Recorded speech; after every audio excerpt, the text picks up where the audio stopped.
Capítulo 11. De volta para casa. Audiodescrição da imagem. Ilustração em grafite de um auditório, no qual uma mulher de pé apresenta. Ela está com os cabelos presos em coque, blazer e calça comprida. Sua mão direita está sobre um laptop que está sobre a mesa, e sua mão esquerda aponta para a lousa com um letreiro. O que é paleoparasitologia? 4 pessoas estão sentadas assistindo a apresentação no lado direito, e Ana Lu, de pé, também assiste a apresentação no lado esquerdo. Seus cabelos estão soltos. Fim da audiodescrição da imagem. Ana Lu abre lentamente os olhos. Ainda não percebeu, mas está na sua cama, sobre um colchão macio e com lençóis, quando ouve uma voz familiar. Minha filha Ana Luísa, que bom que você acordou. Sua mãe, emocionada, abraçou muito forte. Você está dormindo há mais de um dia, ninguém sabe o que você tem.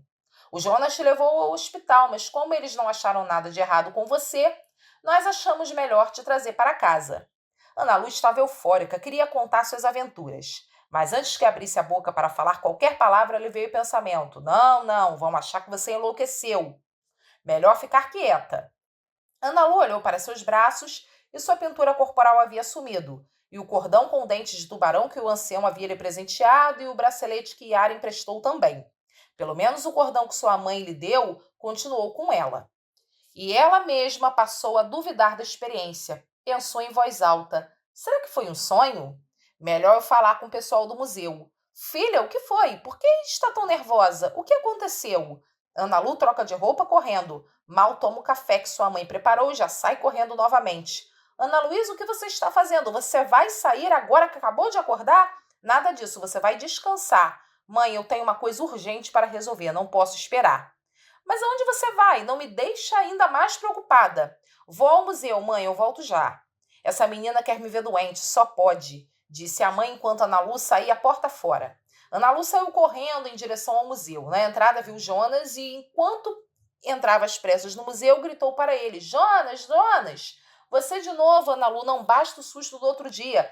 Você tinha que estar na sua casa de repouso. Ana Lu mal escutou o que o amigo estava falando e viu uma movimentação diferente no museu. Jonas, quem são essas pessoas? O que está acontecendo aqui? Hoje está havendo um evento científico. É só para adultos e para quem se inscreveu.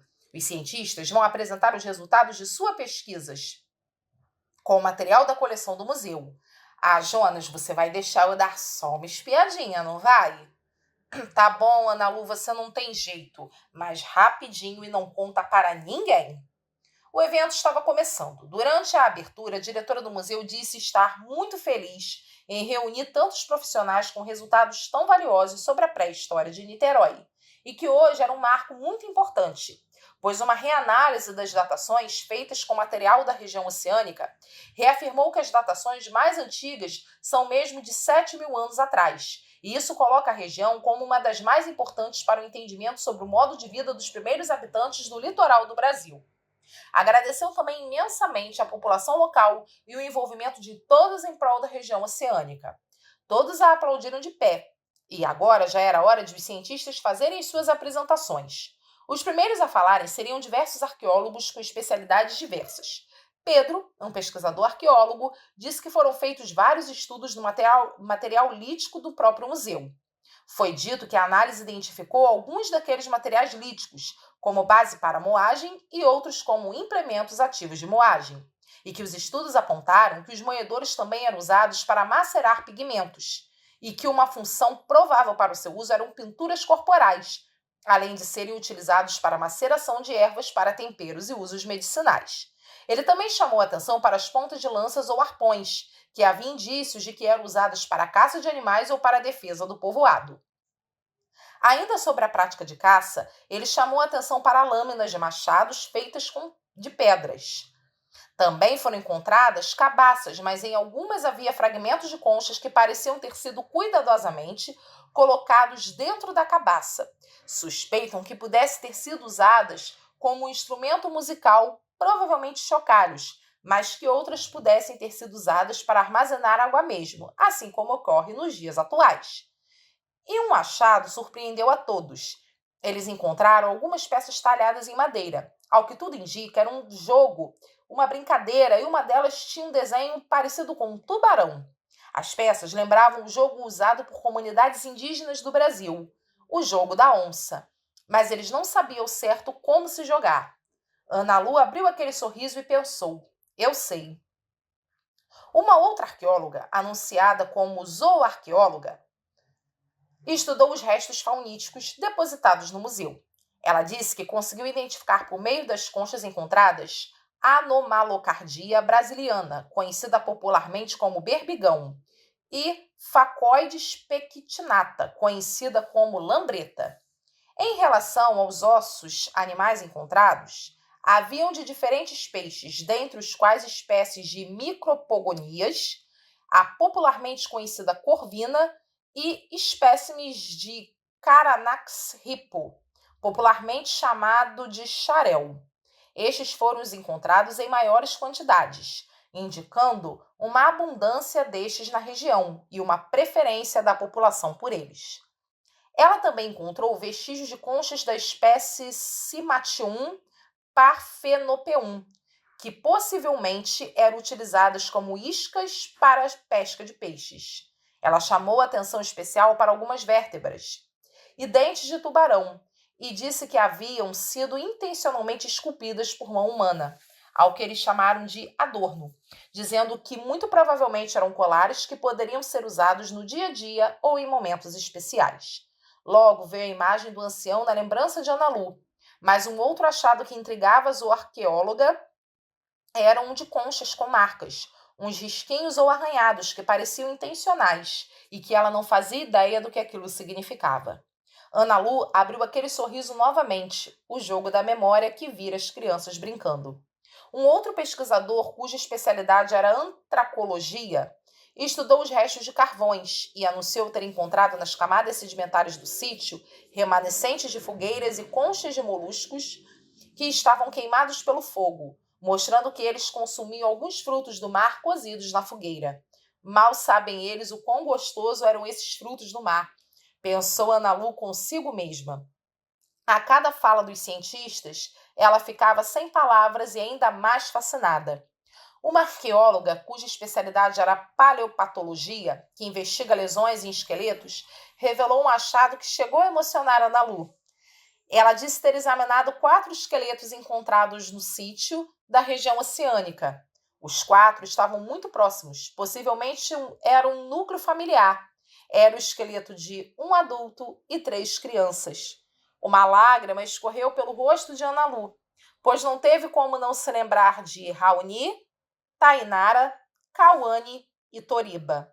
A paleopatologista, ao apresentar o resultado de suas análises, disse que no esqueleto do adulto havia várias marcas de esforço, que poderiam ser compatíveis com a remada, por exemplo, e outras atividades de pesca, que geram muito esforço e podem causar lesões. Ana Lu se lembrou que seu pai já teve um problema no ombro em decorrência da pescaria, já que ele tinha que remar todos os dias. Os últimos a falarem foram um paleogeneticista e uma paleoparasitologista. O primeiro disse que acabara de sair os primeiros resultados sobre as análises de DNA feitas nos ossos dos sambaqueiros e de outro estado, e descobriram que eles tinham uma origem ameríndia e alguma relação, ainda que não direta, com comunidades indígenas atuais, e que isso abriria perspectivas para agora estudarem o material do museu. A paleoparasitologista, anunciada como Bianca, disse ter analisado os sedimentos do sambaqui e que encontrou alguns parasitos que são transmitidos por meio das fezes humanas, como os vermes ascaris, lumbricoides e trichuris trichiura, e que isso pode ter afetado a saúde dos sambaqueiros. Disse que as próximas análises serão feitas nos ossos, para saber se eles tinham algum parasito que pudesse estar afetando outros órgãos do corpo. E que ela queria saber se as doenças de hoje ocorrem na população de Niterói da região oceânica já estavam presentes no passado. Ana Lu se lembrou do desespero de Yara ao ver Cauane colocando os vermes para fora. A diretora do museu anunciou o final das apresentações. Isso gerou uma inquietação em Ana Lu, pois havia tanta coisa que os sambaqueiros faziam e que não foram faladas. Antes que ela terminasse seu pensamento, a diretora terminou o evento dizendo: com toda certeza, essa é só uma parte do que esse material pode revelar sobre a vida dos sambaqueiros, pois temos ainda aquilo que não fica no registro arqueológico, ao que nós chamamos de cultura imaterial. Ainda que aquele termo cultura imaterial nunca tivesse sido ouvido por Ana Lu, ela sabia perfeitamente o que ele significava. Logo, ela pensou nos desenhos que as crianças fizeram nas areias e na história, e os modos de fazer que ela aprendeu com o ancião, Raoni e Yara, as crianças e tantos outros da aldeia. Ao final das apresentações, uma luz se acendeu na cabeça de Ana Lu. Grande parte do que ela viveu, os cientistas haviam acabado de apresentar. Ou seja, a aventura que ela vivera são histórias reconstruídas por aqueles cientistas. Seu coração se aqueceu e se encheu de alegria. Descobri a profissão que eu quero ser. Eu vou ser uma cientista, gritou ela bem alto. E só então percebeu que ainda estava dentro do museu e rodeada por pessoas. O rosto dela se avermelhou, ela abaixou a cabeça e ficou um pouco sem graça. Os adultos que ouviram sua fala sorriram para ela, e mesmo com um pouco de vergonha, ela foi falar com aqueles cientistas. E, para sua surpresa, alguns deles eram da Universidade Federal Fluminense, da Universidade Estadual do Rio de Janeiro, da Fiocruz e do Museu Nacional ligado à Universidade Federal do Rio de Janeiro. Ana Lu percebeu que todas eram instituições próximas de onde ela morava. E o que era sonho poderia se tornar realidade: estudar em uma dessas instituições. Algo chamou sua atenção. Um dos pesquisadores tinha trazido seu filho, e ele era a cara do Kaique. Seu coração deu uma leve disparada, e ela percebeu que ali nasceria uma grande amizade. Quando voltou para casa, não cabia em si de tanta alegria, e contou para seus pais todas aquelas profissões e o que cada cientista tinha descoberto sobre a região oceânica, e que no futuro ela também seria uma grande cientista. Fim do capítulo 11.